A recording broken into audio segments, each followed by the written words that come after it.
Welcome to Everything You Need to Know About the Ascension of Humanity, the podcast where ancient wisdom meets modern science and spiritual evolution gets real.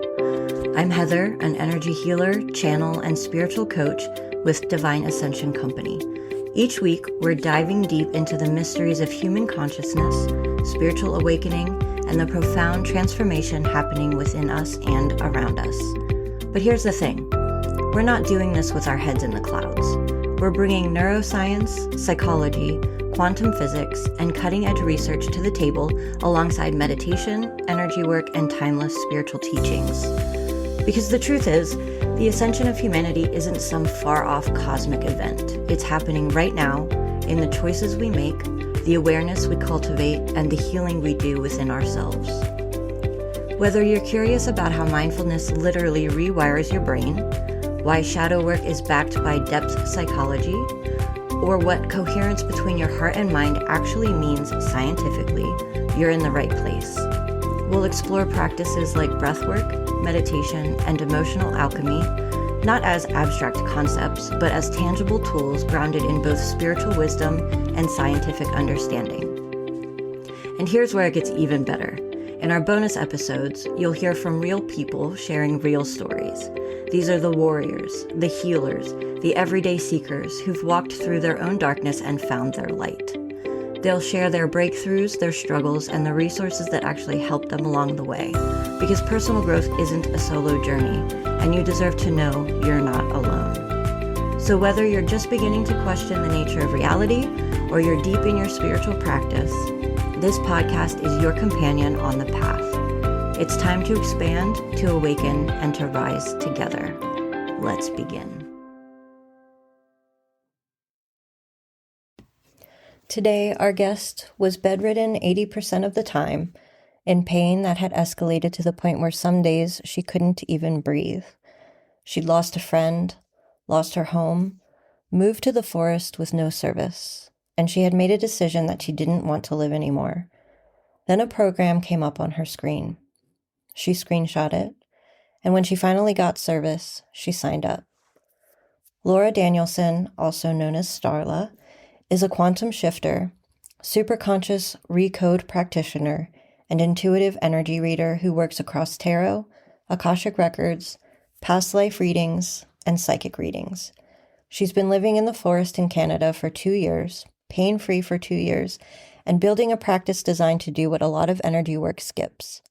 Not just clear the energy, but build the structure so people don't collapse right back into their old patterns the moment life shows up again. In this episode, we talk about what the quantum field actually is and what it means to work in it, the superconscious recode that lifted Laura's fibromyalgia pain, even though she wasn't fully paying attention when it happened, how psychic gifts come online, why the nervous system is literally the veil between the 3D and our gifts, what it means to protect your energy when you're an empath, living near other people's energy, and why Earth incarnation comes with amnesia on purpose. This one goes places. Let's get into it.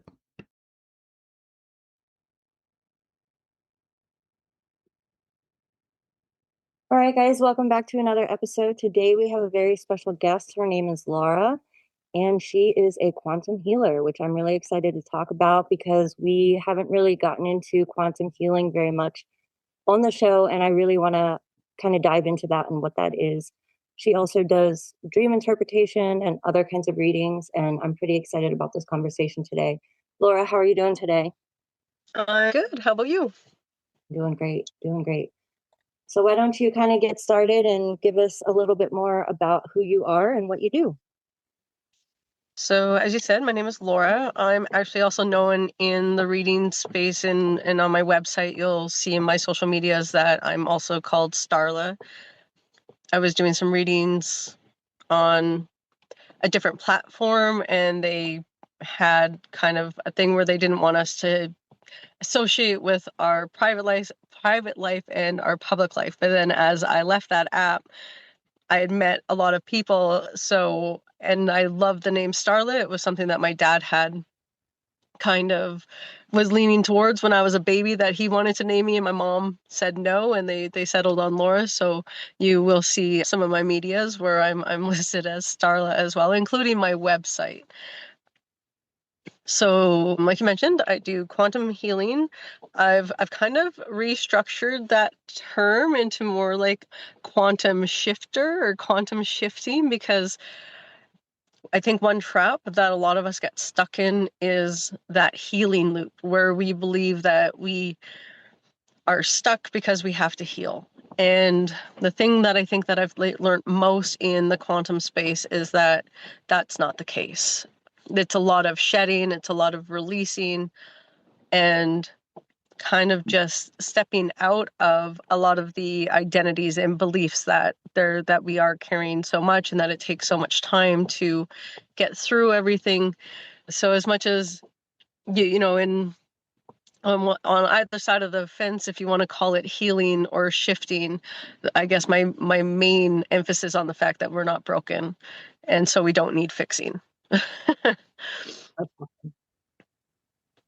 So how would you define quantum, like the quantum aspect of it? So as a healer, I mean, we want to provide the space for people to work through their traumas, their wounds, and become better versions of themselves. But when you bring that quantum aspect into it, what does that mean to you? Quantum is stepping out of the physical realm to me.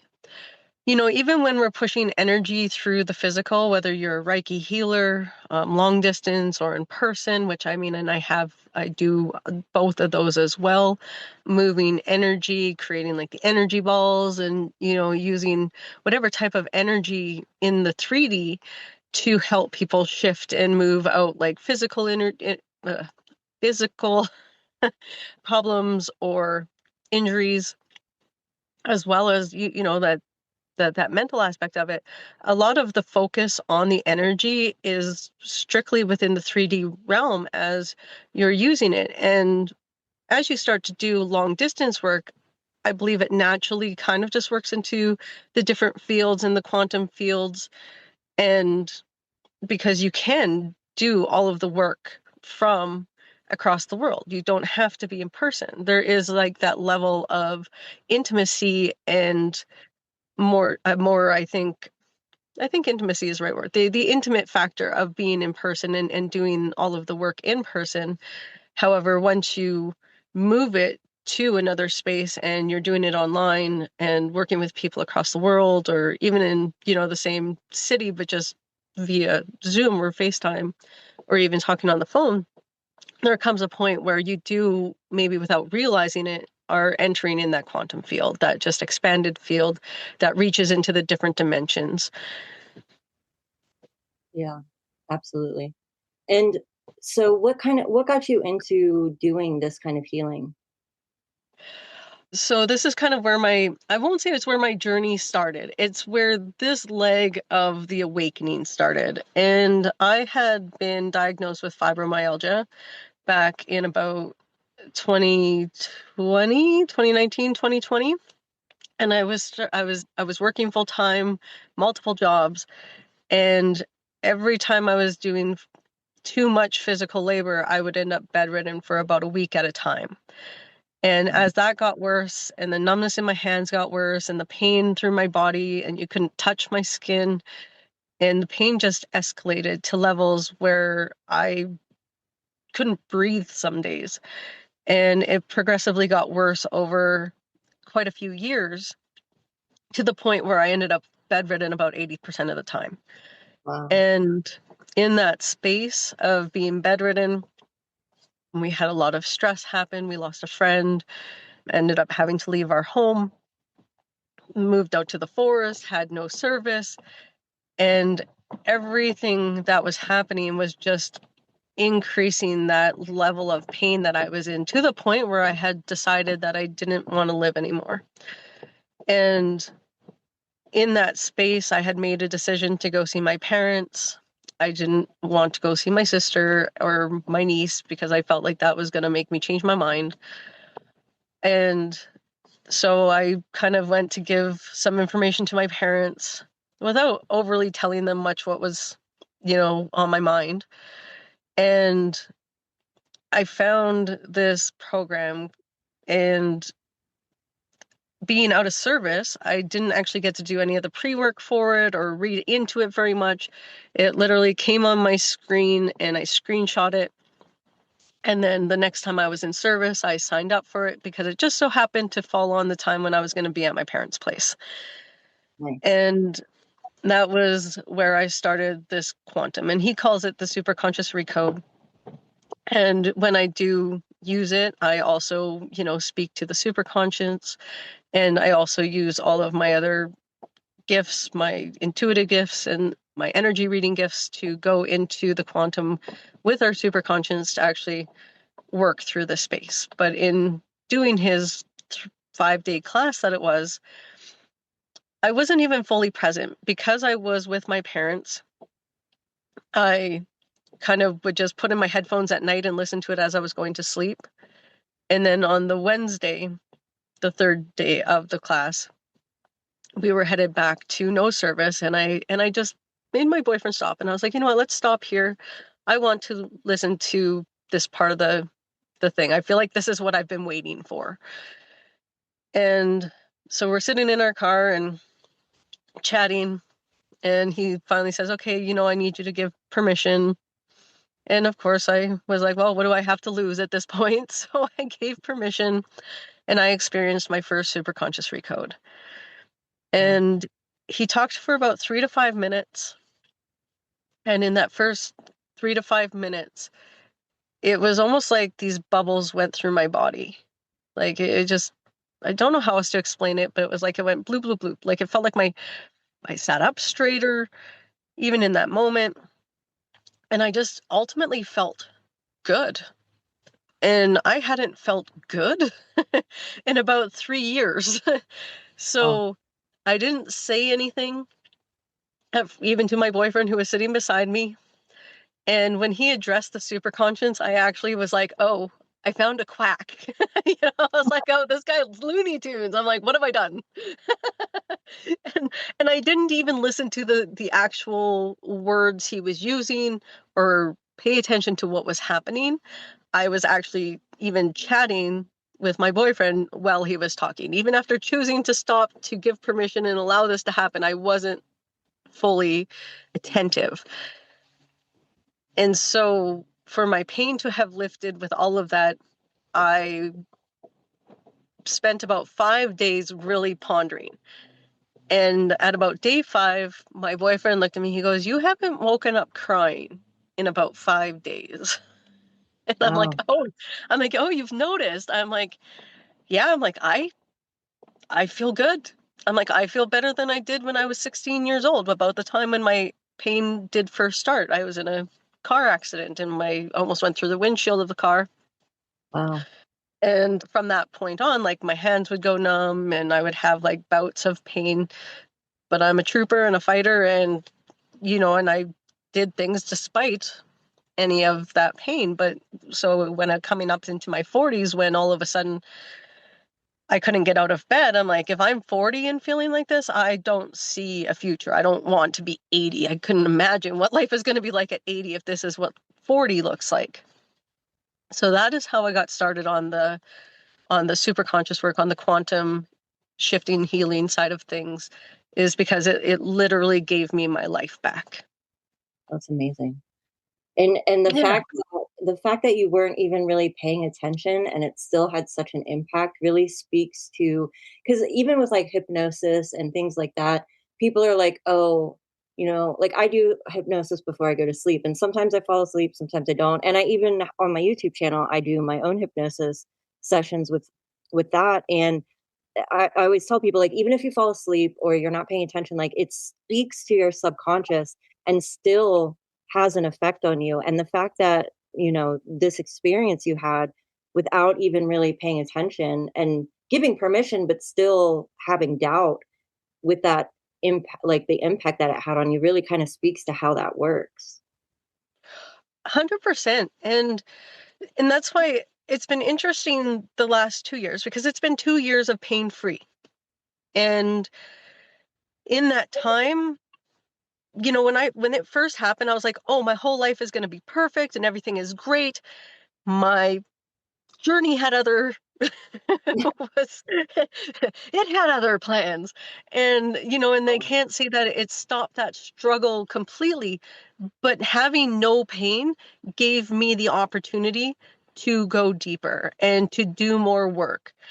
And being disabled for over 2 years and finding that free 5-day class, I didn't have the funds to go further in the learning. So I stalked him for months and took all of the free training until I felt like I had taken all the information that I could. I actually, in that time, used the process in other ways, like curing my fear of heights, fear of falling, and a few other fears that had kind of creeped up onto my horizon that I was like, oh, what is this? And I would use the same process to eliminate those fears. And so I was utilizing it in my daily life. I started helping, some strangers with it, and a couple of my, closer friends who kind of looked at me like I had lost my mind and went insane as well. And so I was practicing and practicing and practicing, but I felt like I kind of got, again, stuck in that healing trap that we get stuck in. So because I still couldn't afford to go further in his class, I was utilizing what I knew and just had this thought that I'm meant to be doing something with this. I just don't know how or what it is meant to be.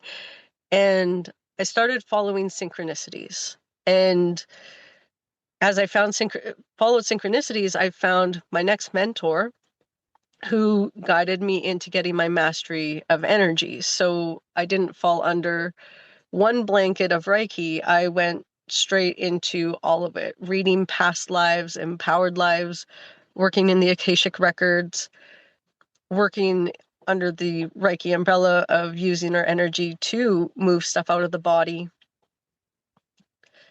learning how to give psychic readings, but empowered psychic readings, if you will, because it's all based on the energy and what's happening on the life. So I can see into with the energy as it is, but then we can also work on the energy to, give you the chance to consciously create in a way that might not be possible if you just know what the future holds or what might be coming, right? We all have to make choices. We all get to make choices and change how we show up, which is another big part of the Recode process, is to actually create that forward momentum, to create structure and creative tension, and have a full control over what you are creating. So instead of subconsciously creating from the programs that are running in our belief systems and in our mindset and our identities and what we are identifying with, it gives you the space to close the door to the past, let that all go, and it will naturally absolve once you've given awareness to it and look forward. And somewhere in the midst of learning my energy, I had kind of lost sight of all that. And all the work that I was doing with people, I was realizing that they were getting results, and then they were kind of just, then over a few months or sometimes weeks, depending on how heavy the energy was, they would just be finding their way back to what I had cleared. And realizing that I wasn't building the structure. I was clearing the energy as it was. I was changing how they were showing up in the moment. But as soon as the 3D enters and an experience happens that gives contrast to what you were experiencing on the inside, your default programs come back. Right. So the main part of working in that quantum is creating outside of the 3D into the internal workings of us, creating that structure between the two and allowing that forward creative momentum to allow you to close the door to what you've been creating from in your past. And as I started to recognize that and adding more structure into what I was doing with people, I became a catalyst for that forward momentum where people were no longer getting really, really high in their frequency and their vibration, and then, falling back into those old beliefs and mindset and patterns, which is kind of what happens when you're using just the 3D realm to work on the energy. Is we'll move it all and people will feel really, really great. But if they're not in a program or in a pathway where they're actually monitoring and changing the beliefs and the patterns and the cycles, that's when, the pain comes back, or the bad experiences start to progress based on whatever's been happening around them in the 3D. Because some people aren't. I got lucky in this whole journey, and I call it very lucky. Even though luck is kind of a relative term again, because there's almost no such thing as luck. It's really your belief. If you believe you're going to be lucky, you're going to be lucky. Right. So you're creating luck in regards. But because of the situation leading into this, I've been living in the forest for the entire 2 years as I have been doing that internal creation and changing my mindset and changing into this, to stay and operate mainly out of that quantum field. I haven't had a ton of energies from other people coming in and enveloping me, where when you're living in the city and with lots of people around you, the importance of grounding and protecting your energy gets even more so when you're in the cities and you're not away from all of those energies. Because the more you step into your gifts, I find the more empathic you become, and the more you're calming your nervous system and allowing the other energies in. And you need to balance that. So out here in the forest, I got very, very lucky that there isn't a whole lot of energy except for nature energy, which is beautiful. And so learning to call in that earth energy and the source energy and just really being empowered within that energy, I can carry that into town for the short time that I go there. So whenever I'm working with people that live in cities or closer to people, I think that's my biggest message, is really focus in on that energy and pay attention to what you're allowing into your space. And as soon as you feel it, just reground and re-put up that bubble, just whatever you need to do, because, to keep your energy sovereign. We are of one, of course. And as soon as we don't protect that the collective energy, has a tendency, especially as a light worker, empath, healer, we're very in tune to allow that energy in, because we're here to help people release it. So we don't necessarily find the space to let it out of ourselves. And that's why I find a lot of healers find themselves tired. A lot of psychic readers or mediums are always exhausted, because they're not working from like a read space where their energy is protected. They're just allowing all the energy in. Yeah. And something you said was really important about the structure of your readings and when you help people. This is something that I talk about quite often with especially other healers, is that the integration phase is so important after you move your energy, you shift your energy, you shift your mindset. I call it going from knowing to feeling, because you really have to understand the concepts and know the workings of what you're doing and how you're shifting the energy, why you're changing your mindset, and learn how to kind of put that into practice in your everyday life, because you do have to go back to 3D. And it's so hard sometimes to find the balance between getting to that space and then, okay, because the universe is always testing you. So yeah, I've learned this. I feel like I've changed it, but the universe is going to test me to see if I really have. So I'm going to come across a situation where that chance to go back into the old behavior patterns, the old mindset, is going to present itself. So you have to really help people understand exactly what you're doing so that they can utilize those tools when those situations arise and really integrate the things that they've learned into their everyday life. That's so important. And I think a lot of people skip that step because humanity is so used to looking for that quick fix, that overnight like switch. So when things happen, they're like, okay, well, it seems like nothing has changed. Well, that's because you haven't really changed. You did for that moment, but you have to bring it back and really carry it with you. That's right. The contrast is unreal. So once you, like everything that you just said, once you've made that shift, are you acting out that shift? Because that, yeah, you couldn't have said it better. I couldn't have said it better. The contrast of the 3D is to absolutely say, are you going to take the lesson? Are you going to take the information that you were just given, all the changes that you see about yourself? Because the people in the world aren't changing. It's you that's changing. Mm-hmm. And you can outsource all of the information that you want, all of the knowledge that you want, but the wisdom is internal. Right. Once you change and operate differently, then you'll start to call in the vibration of different experiences. But the world, up until you respond differently in the stuff that you're saying you're changing, you're going to continually see it come back until you respond differently. So Mm-hmm. can you be aware in the moment, even if you screw it up the first time? Can you be aware in that moment that it was like, okay, I did that wrong. That's not how I wanted to respond. Right. All right, how do I want to respond instead? Mm-hmm. We get so hyper focused on what we don't want, and we don't choose what we do want. And our higher selves, our subconscious, whatever layer of awareness this part is, never hears the don't or the not. It Right. only has you in the vibration of what you focused on. So that end focus of, okay, I don't want negative people in my life. I want, so what do you want instead? I want happy, go lucky, spiritual people in my life. And then Mm-hmm. as you make that choice, they will start to come around. And then all of a sudden, you'll get faced with somebody on the opposite side of that. And then you're like, well, why are you sending that person? That's not what I asked for.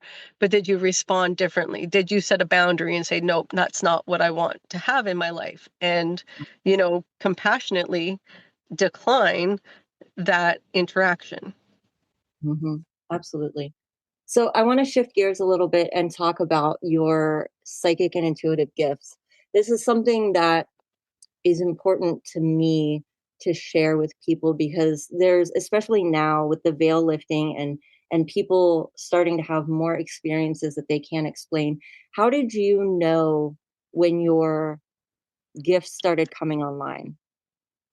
So this was actually something a little bit more complicated. And I think this is partly why some of the last 2 years kind of felt really confusing to me, because I learned in the recode that in a second, everything can change, and Mm-hmm. that, that energy moves in a moment. Before my recode, I'll back up a little bit. The pain meds that they put me on gabapentin. And for anybody watching this or listening to this that is on gabapentin, get off, get off, get off. It took my brain. Where the pain took my body, the gabapentin took my brain, and I couldn't hold a conversation. I couldn't hold a thought. I couldn't remember anything. I had no balance. Like, it literally, whatever little piece of life I thought I had left, gabapentin took from me. So after I had come off of that drug and was just working through the pain as I could figure out how to, that is when, and I've had bits throughout my whole life where I would see the last moments of people's lives. And I put it off as being crazy. I never talked about it. I never said that. My sister was probably the only other one that knew that I would experience that kind of thing. And about the last year leading up to having my pain lifted was when I really recognized that I was having psychic flashes and intuitive hits. And I'm just going to say that intuition is everything from like that littlest nudge of, I don't want to do that, to your car breaking down and stopping you from going, where the universe interrupts and says no.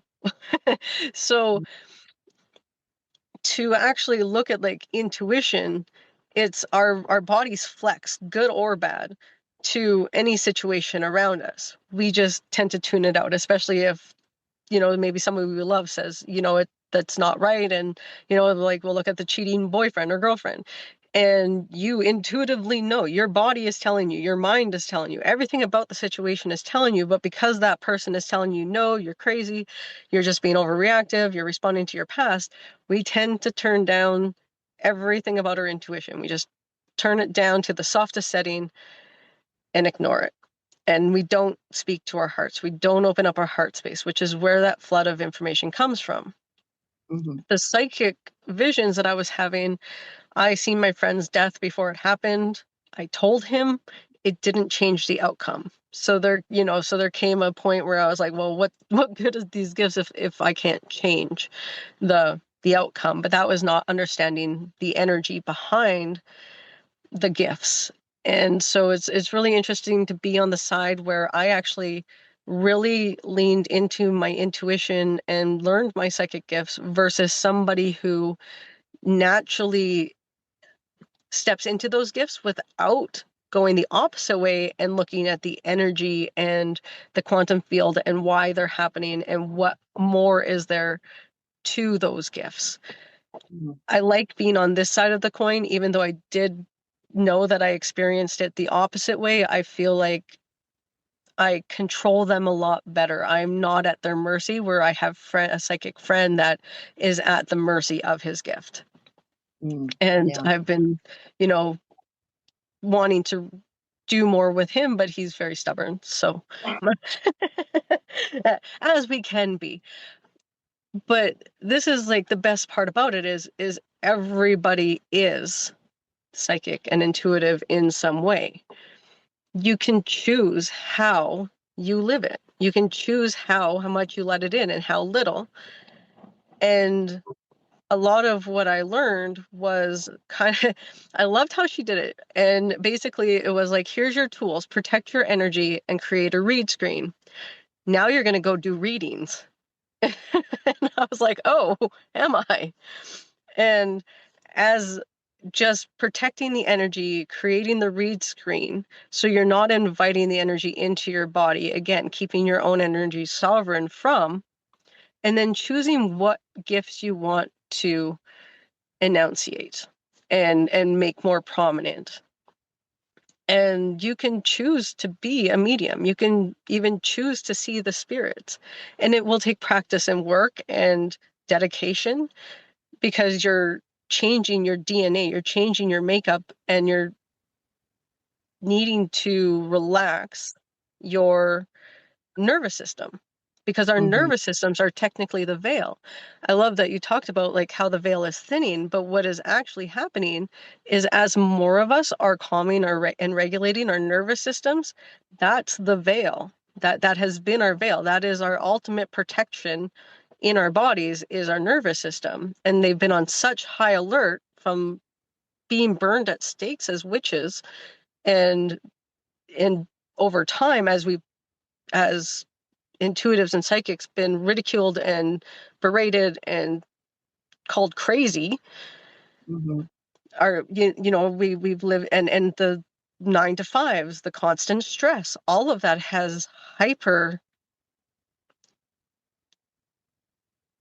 put our nervous system into like a hyper state Mm-hmm. where every little thing outside of us is scary. That fear sits in the nervous system. And as soon as something unusual happens, we get fearful of it. We get told to be scared of the paranormal. We get told to be scared of ghosts and things that we don't understand. And that sits, and that teaching sits in our nervous system. So as more people are stepping into the energy, are into their and accepting the awakening and calming the nervous system to the new experiences, to people who are learning to consciously create and call in from the inside out their abundance. Those are the people that are so thoroughly calming and regulating their nervous systems that the nervous system of others is starting to calm down as well. And more people are starting to experience their gifts Mm-hmm. as more people are regulating. So to experience your gifts in a stronger way, it's let go of the fear. Yeah. Any fear of that unknown, let it go. Calm your nervous system and know that it's natural, it's not outside of you, that you are part of it as well. We're the spirit having a human experience. We literally travel into the astral and into the different dimensions as we sleep all the time. So being able to wake up and accept that and look at this as the dream state versus our, how we look at our dream state. This is the dream, where this isn't our normal state. This was our choice to come in and have this experience so we can start to create beyond being just love and light.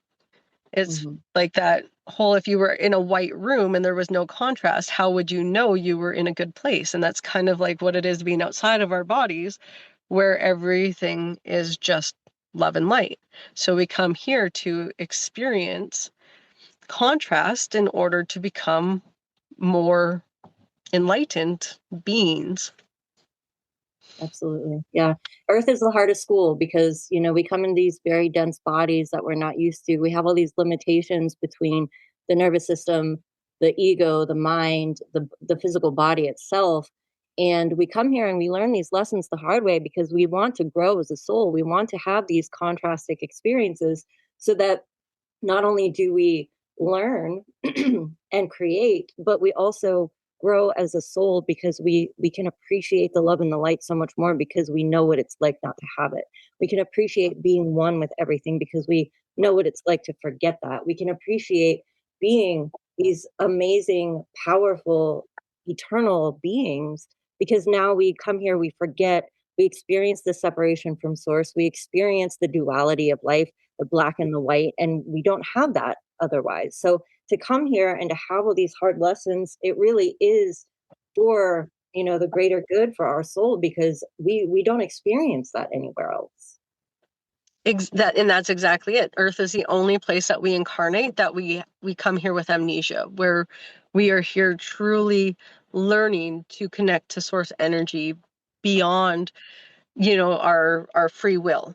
And we get so many different beliefs, so many, especially at this point in of time, we've, come out of 1,000 years of religion, we're within 1,000 years of science, and that blend where science is now actually confirming, the existence of the ether and the quantum fields and the different dimensions, and it's all starting to come together. And yeah, so to be able to be here incarnated in this time, it's one of, a lot of the souls, a lot of the star seeds, a lot of the, the people who feel out of place here on Earth, they chose to come at this time because of the shift that is happening, because of the major change, because the world is at the point where we need to stop destroying it. We need to remember that we're nature, that we are all of this. We are all of the whole Earth. We aren't just this human body. We are the trees. We are the leaves. We are the grass. We are the animals. And if we destroy it all, we've destroyed our lifeline. Yeah, absolutely. Awesome. So if someone wants to come have a reading with you or a quantum shift, how can they find you? My website is notallwhowanderarlost.love. My business page on Facebook is also Not All Who Wander Are Lost, but it's also my business name, which is Far From Ordinary 81. So that one gets a little bit complicated because I've looked for it, because my main thing, like when you type in on Facebook, it's at Far From Ordinary 81. And then I'll pop up and it'll say Not All Who Wander Are Lost. So I'll make sure I put the links in the description for the show as well. So awesome. Amazing. Yeah. It was so wonderful to speak with you. Thank you so much for taking the time to be on the show today. Well, thank you for having me. It was my pleasure. Of course.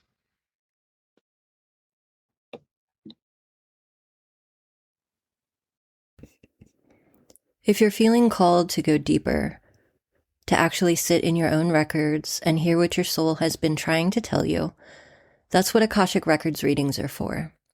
I would love to hold that space for you. You can find everything at divineascensionco.com. Your answers already exist. Let's go find them together.